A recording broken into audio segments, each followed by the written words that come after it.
This is the menu of a company in a panic. Little Chef has been in dire straits, with customers deserting the once-loved British chain. What are we doing wrong? There's cars going down the road. Why aren't they stopping? I think the saddest thing ever is when you Google Little Chef and you see abandoned Little Chefs. In 2007, Little Chef finally went bust and had to be rescued. Now, in a high-risk experiment, they've agreed to open their doors to an unlikely saviour. They got a champagne on 9. Please, thank you. Heston Blumethal has a tiny restaurant with a world-class reputation.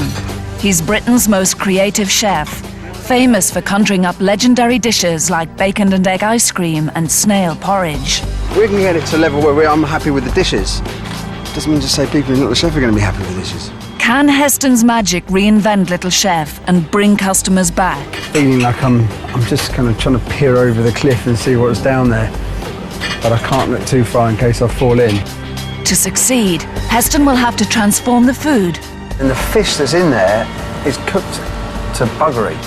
Reinvent the Little Chef brand for the 21st century. I was a little bit thrown by the scrambled eggs with lapsang souchong, which I actually believe to be a tea. And persuade the Little Chef boss to put his money where his mouth is. What's your GP? What are your food GPs? I'm not prepared to say that on here.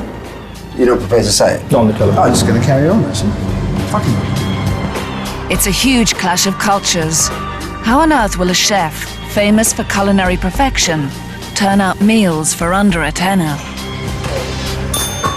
Obviously, I've never done anything like this before. Yeah, obviously, you pour your own aroma to the bowl. If I fail, it would be a disaster. It could be complete humiliation.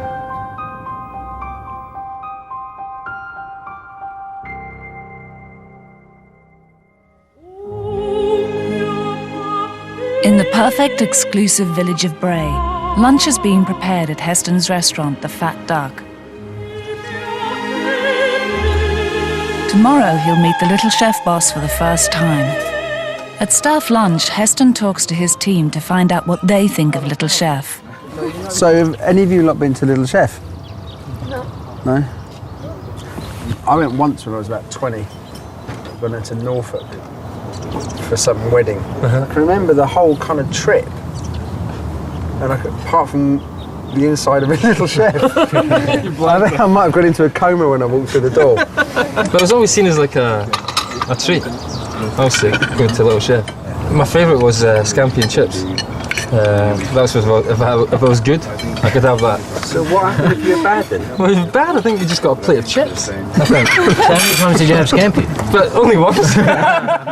Voted best restaurant in the world, customers book months in advance for the £125 18-course tasting menu. On the menu this lunchtime is salmon dipped in licorice, ravioli of oyster and black truffle, and the dish called Sound of the Sea, where diners can hear their own food. This is served with a Sound of the Sea dish. So it's a big conch shell, and inside we've got an iPod, and it's the sound of the sea lapping up against the shore, and the odd seagull. We've had, I'd say, 4 or 5 people actually crying from this dish. It just becomes so emotional. But I'd hope that people can almost lose themselves in the food. For the past 13 years, Heston's been immersed in the world of the Fat Duck. Now he's ready for a very different challenge. Little Chef is the most iconic roadside restaurant chain in Britain. And I am proud to be British. I've got quite a lot of ties with historic British recipes. So to actually have the challenge to try and get it back on its feet again, it's a big honour. If I get it right, then it'd be a fantastic achievement. A world away at Little Chef, over 3,000 cooks and waiting staff in more than 180 restaurants are anticipating the great chef's arrival. Well, I've heard that he's like a scientist chef and he does experiments like bacon and egg ice cream, snail porridge. Heston, can't remember his surname. Makes funny ice cream, snail porridge. Ice cream? What, with bacon and eggs? Yeah, that's his. That's hot and cold. That's his speciality, bacon, eggs and ice cream. We'll have to try that and see if it works. I'm not sure people were ready for snail porridge in Little Chef. They weren't ready for muesli, but we've got them there in the end. For many of the staff, it's more than just a job. It's a family. I always wanted to work for Little Chef ever since I was a child. When I got my job in Little Chef, and I just started off as a washer-upper on 90p an hour, and I just thought it was just the most brilliant thing. And I just loved the people and the staff I worked with then, and it's never gone away. I can't explain it. I just love it. Heston sets off to Little Chef's head office in Sheffield to meet the boss who's improving their fortunes. I'm Ian Pegler. I'm the new Chief Executive of Little Chef. I'm here to turn around Little Chef and make the brand famous once again. Britain's overrun with foreign fast food, and Ian hopes Heston can reinvent Little Chef because he's famous for modernising British classics. I don't want to upset regular Little Chef customers. What I want to try and do is I'd love to get those Little Chef customers going, well, I really like my Little Chefs, but you know what? Actually, it's got better. Possible. I want to keep the ones customers they've got, and I want to bring a load of new people in.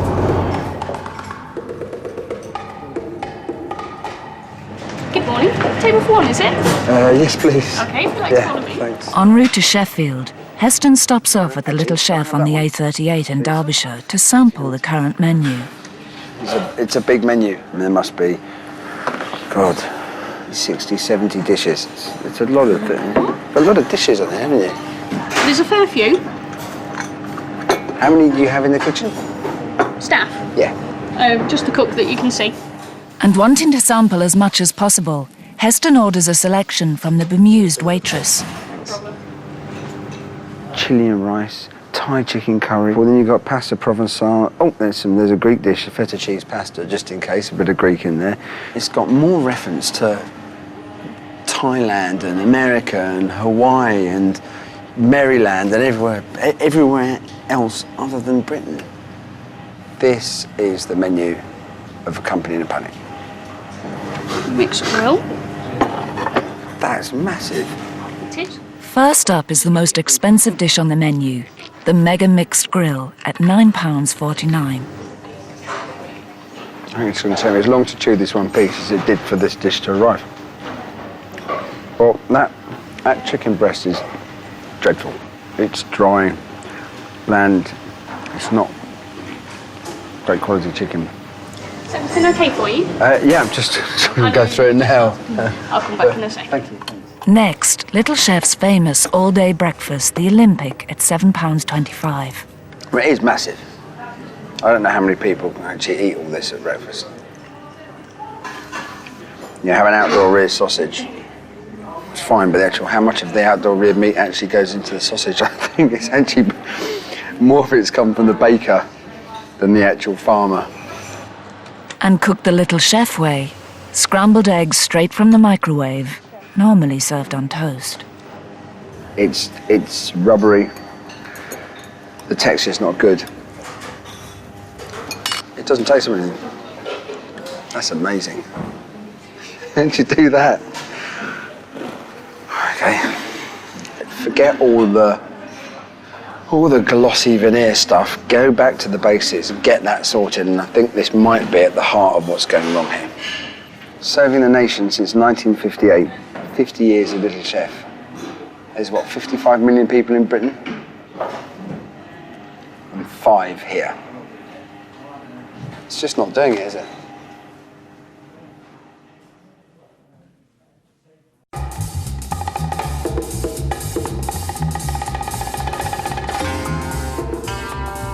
Little Chef have asked Heston Blumethal to come up with a new menu to put them back on the map.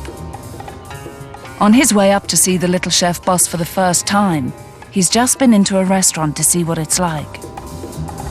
The food was truly awful. And the crazy thing is that the British public fell in love with Little Chef.